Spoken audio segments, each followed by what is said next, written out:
Hello friends, आप सबका स्वागत है और आज की क्लास में हम करेंगे सीटेट में पूछे जाने वाले मोस्ट इम्पॉर्टेंट प्रश्न को।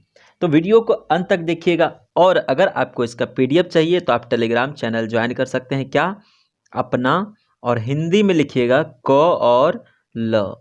तो चलते हम अपने प्रश्न पे। पहला प्रश्न क्या कह रहा है? राधा के शिक्षक यह अवलोकन करते हैं कि राधा को श्यामपट्ट पढ़ने में कठिनाई हो रही है। अगर उसको पढ़ने में कठिनाई हो रही है इसका मतलब क्या है कि उसके आंख में प्रॉब्लम है। ठीक है।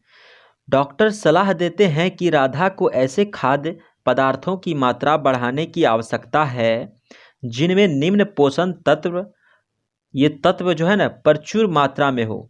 अगर आंख में प्रॉब्लम है, उसको दिखाई अच्छे से नहीं दे रहा है ब्लैक बोर्ड में, श्यामपट्ट में, तो उसको जो डॉक्टर कहा है खाने के लिए उसमें क्या चीज़ का प्रचुर मात्रा होना चाहिए?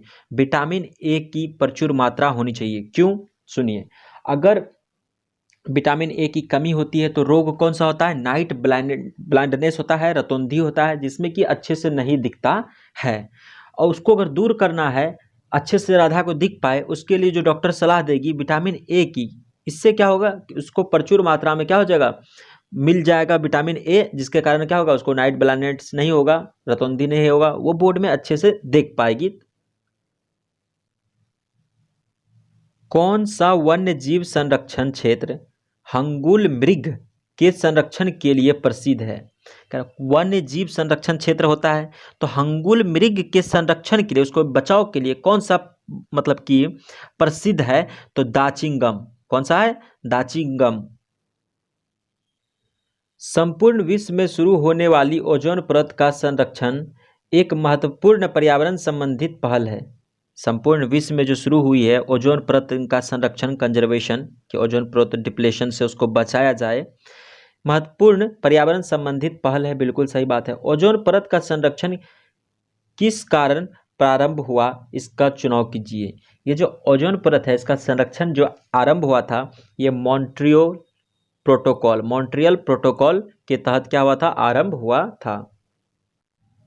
वो पक्षी जो दिल्ली में सामान्य रूप से दिखाई देता था, परंतु अब इस चिड़िया के बारे में जागरूकता बढ़ाने हेतु एक विशेष दिन मनाया जाता है क्योंकि शहरीकरण के कारण यह दुर्लभ हो गई है, वह चिड़िया है। देखिए, दिल्ली सरकार जो है ना, क्या विश्व गोरैया दिवस मनाती है। क्या मनाती है? गोरैया दिवस। क्योंकि पहले क्या देखा जाता था कि गोरैया दिल्ली में बहुत ज़्यादा देखा जाता था, लेकिन जब से पॉल्यूशन बढ़ा है तो गोरैया का मात्रा वहाँ पे क्या हो गया है?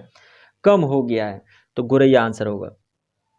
निम्न में से किन स्थानों पर आप नाव का उपयोग यातायात के साधन के रूप में देख सकते हैं? जैसे देखिए, हम लोग क्या करते हैं, बाइक, रेलगाड़ी वगैरह क्या करते हैं, यातायात के लिए, ट्रेवलिंग के लिए यूज करते हैं ना, उसका एक साधन समझते हैं। उसी तरह से कौन सा दो राज्य है जहाँ पे नाव को यातायात के लिए उपयोग किया जाता है? तो कश्मीर और केरल। कश्मीर और केरल में क्या करते हैं लोग?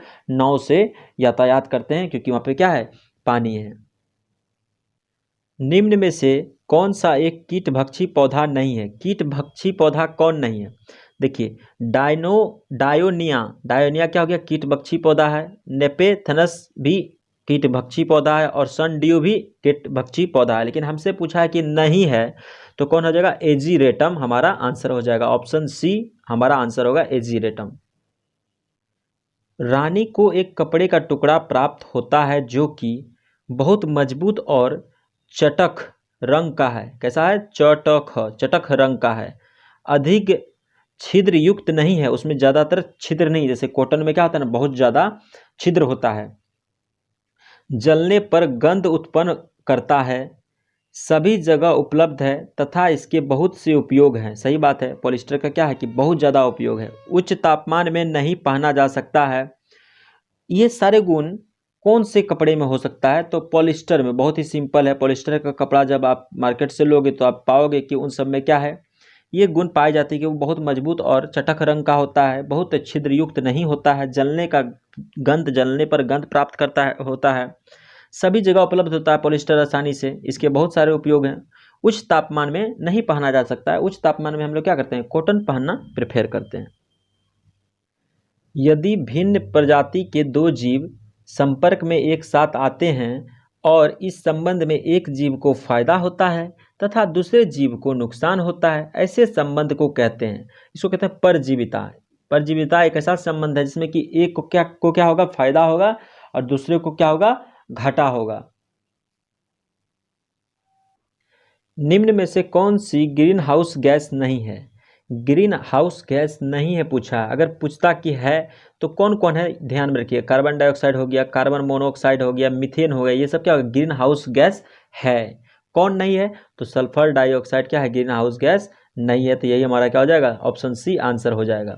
निम्न में से कौन से पौधे का उपयोग डिब्बे बनाने एवं मकान बनाने में होता है? अब अगर आप गांव से होंगे तो देखे होंगे कि गांव में मकान जो बनता है, घर जो बनता है, बांस का बनता है, फूस का बनता है, तो बांस आंसर हो जाएगा ऑप्शन बी। निम्न में से कौन सी भोजन संबंधित आदत कार्बन पदचिह्न को कम करने में मदद करेगी? कौन सा जो है कि कार्बन पदचिह्न को मदद करेगी? तो स्थानीय रूप से उगाए हुए खाद्य पदार्थों का सेवन, ऑप्शन डी देखिए, स्थानीय रूप से उगाए हुए खाद्य पदार्थों का सेवन। देखिए जब हम घरेलू रूप से उसको उगा करके उसका उपयोग करेंगे तो क्या होगा, कार्बन पदचिह्न क्या होगा, ऑटोमेटिक कम होगी, क्योंकि उसको हम खुद से बना रहे हैं, ऑप्शन डी। कर्क रेखा निम्न में से किन भारतीय राज्यों से होकर गुजरती है? बहुत ही फेमस क्वेश्चन है, बहुत सारे एग्जाम में देखने को मिलेंगे। तो देखिए सबसे पहले हम गुजरात से चलते हैं, गुजरात के बाद हम राजस्थान आ जाएंगे, उसके फिर मध्य प्रदेश, मध्य प्रदेश के बाद छत्तीसगढ़, और छत्तीसगढ़ के बाद झारखंड, झारखंड के बाद पश्चिम बंगाल, फिर नॉर्थ ईस्ट में चले जाएंगे त्रिपुरा एवं मिजोरम। ये जो राज्य हैं 1 2 3 4 5 6 7 8, इन राज्यों से क्या होता है ना, कर्क रेखा गुजरती है, तो option B is right answer. एक शहरी परिवेश में कोई सब्जी बेचने वाला अपने उत्पाद को लंबे समय तक नहीं रख सकता है और इस कारण तुरंत ही उसे कम दामों पर बेचने का निर्णय कर लेता है। देखे होंगे गांव में मकई जो उपजाता है लोग, तो क्या करता है ना कि उसके पास रखने का जगह नहीं होता है, या फिर क्या होता है कि बारिश वारिश के कारण मकई खराब हो जाएगा, तो वो क्या करता है, जल्दी जल्दी बेच देता है।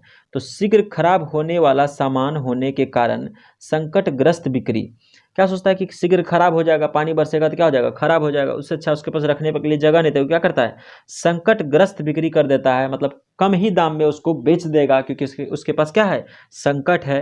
तो ऑप्शन सी। निम्न में से किन पक्षियों की चोंच में छानने की प्रणाली होती है? फ्लेमिंगो और हंसावर, ऑप्शन ए। किन पक्षियों की चोंच में छानने की प्रणाली होती है? फ्लेमिंगो और हंसावर में।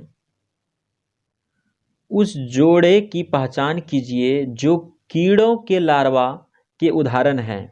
कीड़ों का लार्वा होता है, उसका उदाहरण कौन हो जाएगा, सुंडी एवं इल्ली, ऑप्शन डी, सुंडी एवं इल्ली।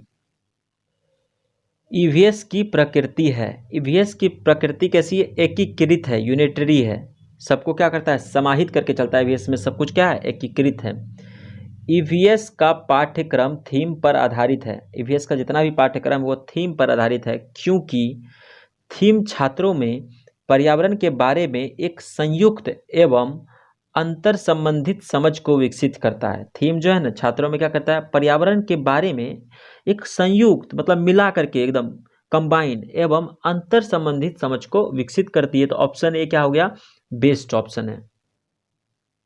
देखिए आप लोग एनसीएफ 2005 के बारे में पढ़ लीजिएगा। देखिए अभी भी क्वेश्चन उससे आया कि कक्षा 3 से 5 तक ईवीएस एक विषय के रूप में विज्ञान, सामाजिक विज्ञान एवं पर्यावरण शिक्षा को निम्न में से किसके अनुशंसा पर एकीकृत करता है? पर्यावरण जो है ईवीएस में किसको किसको शामिल किया गया है? विज्ञान को, सामाजिक विज्ञान को और पर्यावरण शिक्षा को एकीकृत किया गया है। ये किसके अनुशंसा में? तो एनसीएफ 2005। तो एनसीएफ 2005 के बारे में आप लोग पढ़ लीजिएगा। ईवीएस की अध्यापिका के लिए अपनी ईवीएस कक्षा में निम्न में से कौन सी सर्वाधिक चुनौतीपूर्ण है? देखिए चुनौती कौन सी हो सकती है, भिन्न भिन्न प्रकार के छात्रों को संबोधित करना, ये एक चुनौती भरी कार्य हो सकती है, ऑप्शन सी। क्योंकि एक कक्षा में अलग अलग बैकग्राउंड से बच्चे आते हैं, अलग अलग धर्म से, जाति से लोग आते हैं, तो भिन्न भिन्न प्रकार के छात्रों को संबोधित करना एक चुनौतीपूर्ण